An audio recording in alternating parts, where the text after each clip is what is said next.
અથાણા એ માત્ર ગુજરાતીઓની મોનોપોલી નથી કે માત્ર ગુજરાતીઓનો શોખ નથી. ઇન્ડિયાના કોઈ પણ સ્ટેટમાં તમે જાઓ એ લોકોની ઓળખ સમૂહ એક અથાણું કે અચાર તો હોય જ હોય. દાખલા તરીકે રાજસ્થાનનું મરચાંનું અથાણું, ઉત્તર પ્રદેશનું લીંબુનું અથાણું, ગુજરાતીઓનું ગોળ કેરી, નોર્થ ઇન્ડિયનનું કેરીનું ખાટું આખી મેથીવાળું, અને ઈસ્ટ ઇન્ડિયામાં જાઓ તો પંચફોરમ મસાલાવાળું હોય. એ જ રીતે આંધ્રપ્રદેશમાં જાઓ તો ત્યાંના અથાણા પણ બહુ જ ફેમસ છે, પણ કેવા તીખા, ખાટા અને પંજન્ટ, આપણા કરતાં કંઈક ડિફરન્ટ હોય છે. એટલે એના માટેનો ટેસ્ટ તમારે કલ્ટિવેટ કરવો પડે. પણ રિયલ અથાણાના શોખીન માટે it is really tasty pickle. જેમ નોર્થમાં આપણે જઈએ તો આખા મસાલાનો ઉપયોગ કરવામાં આવે છે. આખી મેથી, આખી વરિયાળી, આખી રાઈ, કલોંજી આખી. અને ગુજરાતમાં આપણે જોઈએ તો કુરિયાનો ઉપયોગ કરીએ છીએ. પણ સાઉથમાં જેમ જઈએ એમ એ લોકો પાવડર મસાલાનો ઉપયોગ કરે છે. રાઈ જેમ નોર્થમાં આખી હોય, આપણે કુરિયા વાપરીએ, એમ સાઉથમાં રાઈનો બિલકુલ મેશ કરેલો પાવડર વાપરવામાં આવે છે. એટલે એની એક પંજન્ટ સ્મેલ જે છે અને એની સુગંધ કહો કે એનો ટેસ્ટ કહો, એ મરચાંની નજીકનો તીખો એવો હોય છે. આજે આપણે આંધ્રપ્રદેશનું કેરીનું ખાટું, તીખું અને ખારું એવું એક અથાણું જોઈશું, જેને એ લોકો પછાડી પણ કહે છે.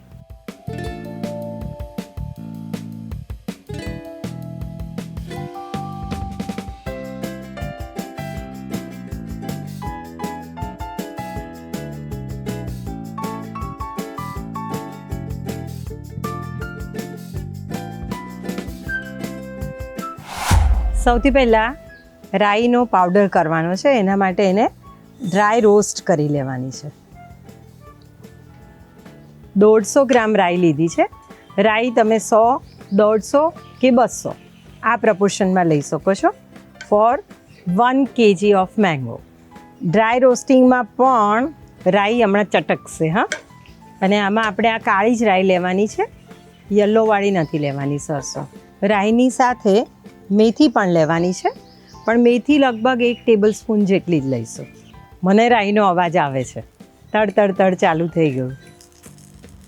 રાઈ ચટકવાનો સરસ અવાજ આવે છે એટલે હવે આપણે ગેસ બંધ કરી દઈએ, એને ઠંડી થવા દઈશું અને પછી મિક્સીમાં એનો પાવડર કરી લઈશું. અગેન આઈ રિપીટ કે કુરિયા નથી કરવાના, પાવડર કરવાનો છે. હવે તેલ ગરમ કરીશું. અથાણું હોય અને તેલ ના હોય ના ચાલે.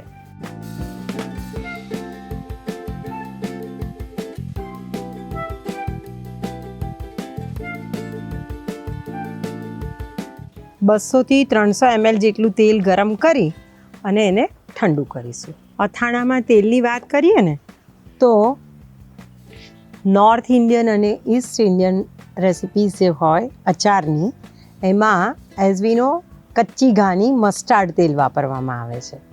ગુજરાતમાં સિંગ તેલ વાપરવામાં આવે છે અને ક્યારેક ક્યારેક મસ્ટર્ડ પણ વાપરવામાં આવે છે. સાઉથમાં જઈએ તો ત્યાં જિંજલી ઓઇલ એટલે કે તલનું તેલ વાપરવામાં આવે છે અને સાથે સાથે ક્યારેક ક્યારેક સિંગ તેલનો પણ ઉપયોગ થાય છે. પણ એઝ આઈ સેડ કે ગુજરાતી લોકો સિંગ તેલ જ વાપરે છે, રાઈટ? તો અત્યારે આપણે ફોર્ચ્યુન ફિલ્ટર્ડ ગ્રાઉન્ડનટ ઓઇલ લીધું છે. બરાબર ગરમ કરી અને ઠંડુ થવા દઈશું. આમ તો બેઝિકલી તેલને ગરમ કરવાનો પર્પઝ શું ખબર છે? ઓરિજિનલી મસ્ટર્ડ ઓઇલનો ઉપયોગ કરવામાં આવતો, સરસ્યું જેને કહીએ છીએ. તો એની સુગંધ અથવા તો એરોમા જે છે ને બહુ જ પંજન્ટ અને સ્ટ્રોંગ હોય, તો ગરમ કરવાથી થોડી ઓછી થાય. અને સાથે સાથે ગ્રાઉન્ડનટ ઓઇલ હોય એને ગરમ કરવાનું રીઝન એ છે કે કદાચ થોડું પણ કોઈક મોઇશ્ચર એમાં હોય, ફિલ્ટર્ડ હોય એટલા માટે, તો એ દૂર કરી શકીએ. તેલ ગરમ થઈ ગયું છે, એને ગેસ ઉપરથી ઉતારી લઈશું. તેલ ગરમ કર્યું ને એ જ રીતે વઘાર તૈયાર કરીશું. વઘારમાં પણ 150 ml જેટલું ઓઇલ લેવાનું છે અને બરાબર ગરમ કરીશું. નોર્થ, રાજસ્થાન અને ગુજરાત, અહીંયા જે આચાર બને છે એમાં હિંગનો પ્રોમિનન્ટ ઉપયોગ કરવામાં આવે છે. અને આપણને ખબર છે એમ સાઉથમાં આપણા કરતાં પણ વધારે હિંગ વાપરવામાં આવે છે. પણ સ્ટીલ સરપ્રાઇઝિંગલી તમને એવું લાગશે કે આ અચારમાં હિંગ કેમ નથી. હા, તમે શોખથી એક ચમચી નાખી શકો છો. બાકી એ લોકોનું મેઇન ફોકસ આ અચારમાં રાઈના પાવડર ઉપર છે. રાઈની પંજન્ટ જે એરોમા છે એના ઉપર છે, એટલે હિંગનો ઓછો ઉપયોગ કરવામાં આવે છે. તેલ ગરમ થાય એટલે 100 ગ્રામ જેટલી લસણની કળી લેવાની છે, ફોલેલી, એ એની અંદર એડ કરીશું. ઘણા લોકો કાચું લસણ પણ લેતા હોય છે, આ જ કળીને સીધો ઉપયોગ કરતા હોય છે. લસણની કળી સાંતળાઈ જાય એટલે એની અંદર લાલ સૂકા મરચાંના આ રીતે ટુકડા કરી લીધા છે એ એડ કરીશું. ગેસ બંધ કરી લઈશું. આ વઘારને પણ થોડો ઠંડો થવા દઈશું.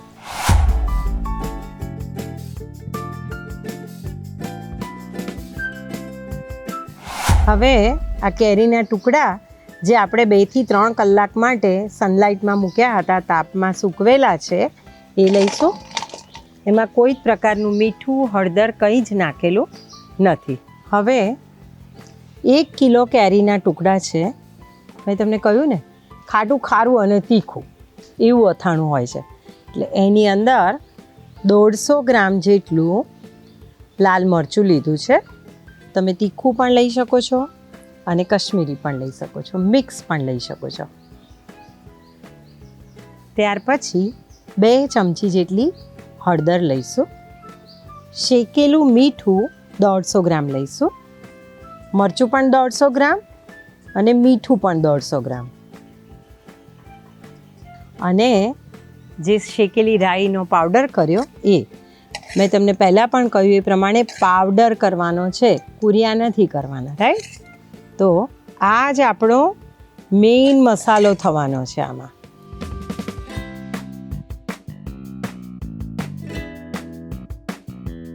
હવે એની ઉપર આપણે જે વઘાર તૈયાર કર્યો છે ને એ પોર કરવાનો છે.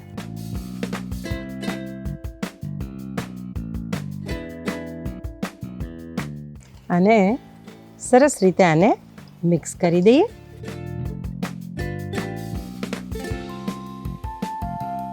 એકચ્યુઅલી હાથ ધોઈ કોરા કરી ભેજ ના રહે એવી રીતે અને હાથથી જ આને સરસ રીતે મિક્સ કરવાનું હોય છે.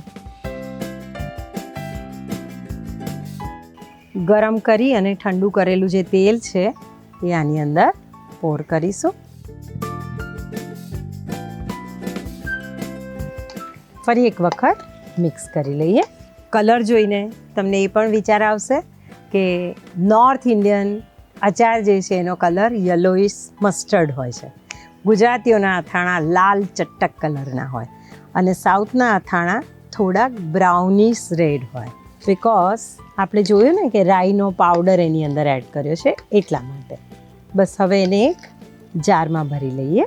ગુજરાતી લોકો અથાણામાં ડિફરન્ટ ઓપ્શન્સ પ્રિફર કરે છે. રાજાપુરી, વનરાજ, દેશી અને ઇવન તોતાપુરી પણ. એટલે એની ખટાશ પ્રમાણે પણ સાઉથ ઇન્ડિયન અથાણામાં કમ્પલસરી ખાટી કેરી લેવાની છે. હવે સરસ ધોઈ, લૂછી, કોરી કરી અને તપવેલી એવી જારમાં આ અથાણું આપણે ભરી લઈશું.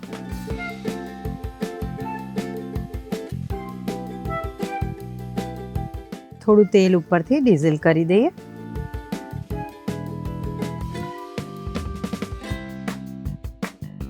તો રેડી છે આંધ્રપ્રદેશનું આંધ્રા અવાકાઈ પછાડી, જે ખાટું, ખારું અને તીખું ખાનારા લોકો માટેની બેસ્ટ ચોઈસ છે.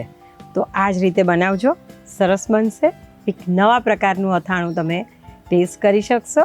અને હા, જારમાં ભર્યા પછી 3 થી 4 દિવસમાં મિનિમમ અને મેક્સિમમ 10 દિવસમાં અથાણું ખાવા માટે રેડી થઈ જશે.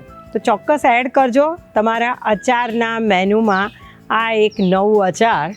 અને તમે પણ બનાવજો, શેર પણ કરજો, જેથી બીજા લોકો પણ આ ટેસ્ટ રેલિશ કરી શકે. Thank you.